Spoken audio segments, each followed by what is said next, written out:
वो ये भी बताएंगे कि देश की सेना के अंदर भेदभाव हो गया है। महज 4 साल के लिए उनको देश के सैनिक बनाया जाएगा और उसके बाद उनको बेरोजगार कर दिया जाएगा।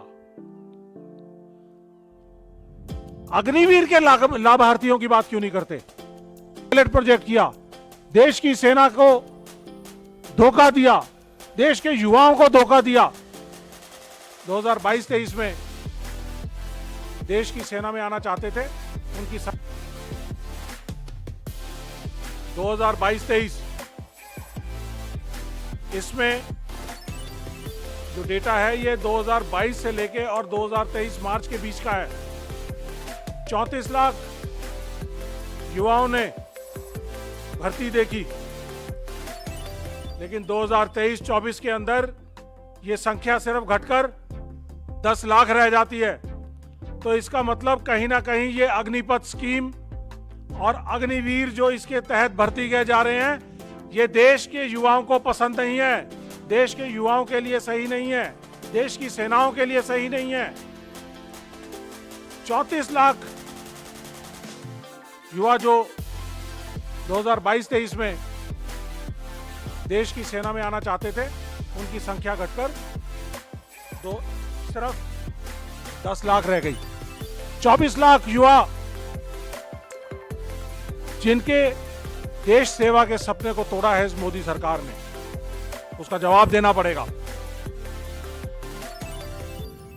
इसका एक और पहलू है, क्योंकि अग्निवीर स्कीम अगर इतनी बढ़िया देश के लिए है तो इसके लाभार्थियों को देश के सामने क्यों नहीं लाते? जो अग्निवीर स्कीम आने की वजह से बेरोजगार रह गए, उन युवाओं से क्यों नहीं बात करते? उनको क्यों नहीं सामने लाते? या जो अग्निवीर भर्ती हो चुके हैं, उनको क्यों नहीं देश के सामने लाते? क्यों? क्योंकि उनको डर है कि अग्निवीर वो अगर सबके सामने आए तो इसकी बहुत सारी खामियां बताएंगे। वो ये भी बताएंगे कि देश की सेना के अंदर भेदभाव हो गया है।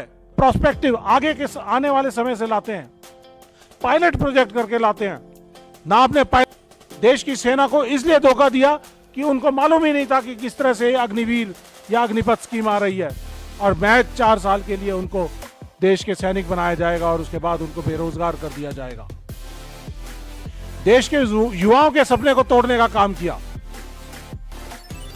कम से कम आप जो पहले से भर्तियां अनाउंस की गई थी, उन भर्तियों को तो पूरा करते। जब आपने उनकी भर्तियों की सभी प्रक्रिया को पूरा कर दिया था तो इनको ज्वाइनिंग करा सकते थे। ज्वाइनिंग करानी जरूरी थी, लेकिन आपने ज्वाइनिंग नहीं दी। आपने एक तुगलकी फरमान जारी किया अग्निपथ स्कीम का, और उसके तहत 1.5 लाख से ज्यादा युवा बेरोजगार, 64 से ज्यादा युवा जिन्होंने खुदकुशी कर ली। देश की सुरक्षा और सेना का नुकसान तो अलग है। हमने एक आरटीआई के जरिए सरकार से डेटा मांगा कि 2022 में कितने लोगों ने भर्तियां देखी और 2023 में कितने लोगों ने भर्तियां देखी। ये चौंका देने वाला डेटा है। ये आरटीआई, जिसका जवाब मिनिस्ट्री ऑफ डिफेंस ने दिया है, उन्होंने बताया है कि 2022-23 इसमें जो डेटा है ये 2022 से लेके और 2023 मार्च के बीच का है। 34 लाख युवाओं ने भर्ती देखी, लेकिन 2023-24 के अंदर ये संख्या सिर्फ घटकर 10 लाख रह जाती है। तो इसका मतलब कहीं ना कहीं ये अग्निपथ स्कीम और अग्निवीर जो इसके तहत भर्ती किए जा रहे हैं, ये देश के युवाओं को पसंद नहीं है, देश के युवाओं के लिए सही नहीं है, देश की सेनाओं के लिए सही नहीं है। 34 लाख युवा जो 2022-23 में देश की सेना में आना चाहते थे, उनकी संख्या घटकर सिर्फ 10 लाख रह गई। 24 लाख युवा जिनके देश सेवा के सपने को तोड़ा है इस मोदी सरकार ने, उसका जवाब देना पड़ेगा। इसका एक और पहलू है, क्योंकि कम लोग भर्तियां देखने आ रहे हैं, तो जब इनका कंपटीशन पहले होता था, हजारों की तादाद में जब दौड़ लगाते थे, तो आगे के 40-50 बच्चों को सिलेक्ट कर लिया जाता था। 1 किलोमीटर और 600 मीटर की जो रेस होती है, उसके अंदर 4 मिनट और 45 सेकंड के अंदर आना होता है। एक्सीलेंट। पास तो 5.5 मिनट तक होता है। 4.5 मिनट के अंदर युवा कंपटीशन की इतनी तैयारी करते थे, 4.5 मिनट के अंदर दौड़ पूरी करके आ जाते थे, सैकड़ों की तादाद में, और उनमें से शुरू के 50-60 बच्चे लिए जाते थे। आज 6 मिनट तक खुला रखते हैं एनक्लोजर को कि कोई तो पहुंच जाए। कंपटीशन कम हो गया और जो क्वालिटी है उसके अंदर कॉम्प्रोमाइज हुआ। साथियों, मैं जानना चाहूंगा कि मोदी सरकार अपनी सभी स्कीम्स को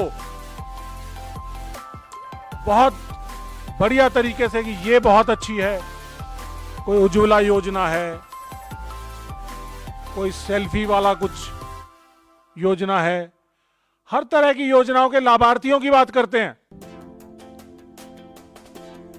अग्निवीर के लाभार्थियों की बात क्यों नहीं करते?